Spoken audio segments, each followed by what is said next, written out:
So, Dr. S.S. Ingle.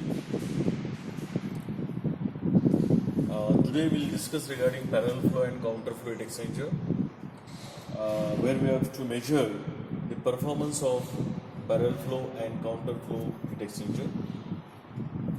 Regarding the experimental setup, we can see over here the experimental setup. This is the heat exchanger.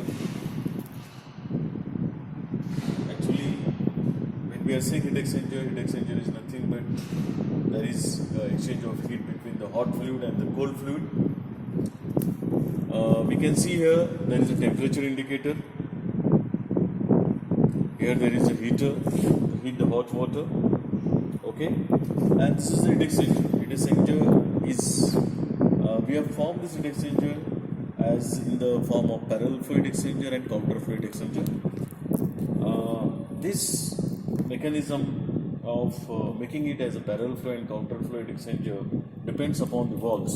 These are the four valves: valve number 1, valve number 2, valve number 3, valve number 4. I repeat, 1, 2, 3 and 4.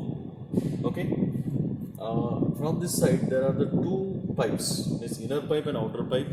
From the inner pipe the hot water is flowing in this direction and the cold water is coming from this direction.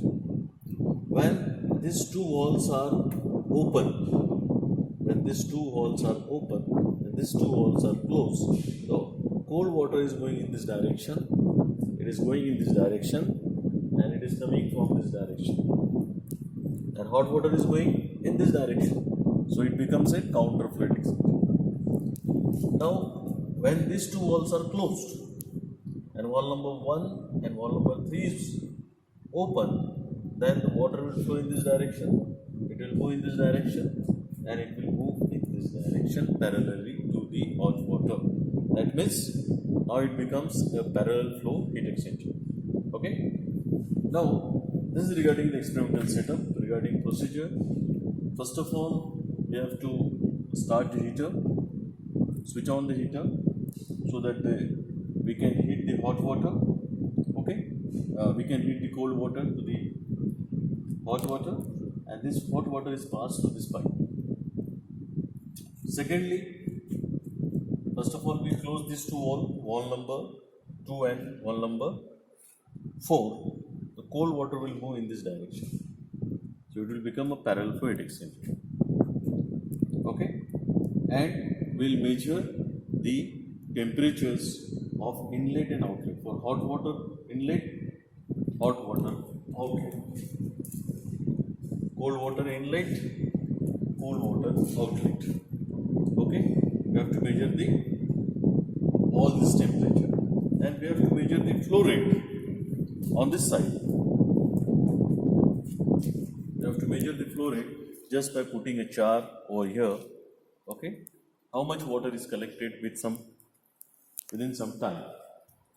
Then we'll close these two walls. Wall number 1 and wall number 3 is closed.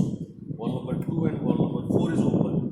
The cold water will move in this direction and it will move in this direction. Hot water is going in this direction, so it becomes a counter flow heat exchanger.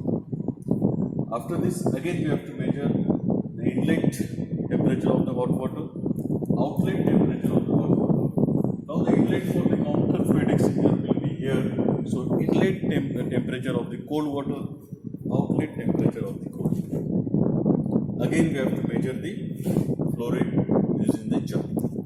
Okay. So this is regarding the procedure.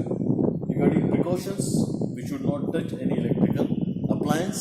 Second thing, the flow rate should be very slow, less flow rate over there. And using this formulas,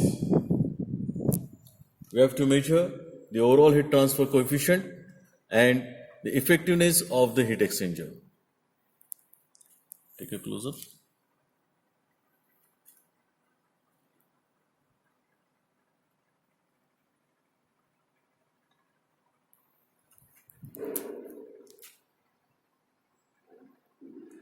Okay, so thank you.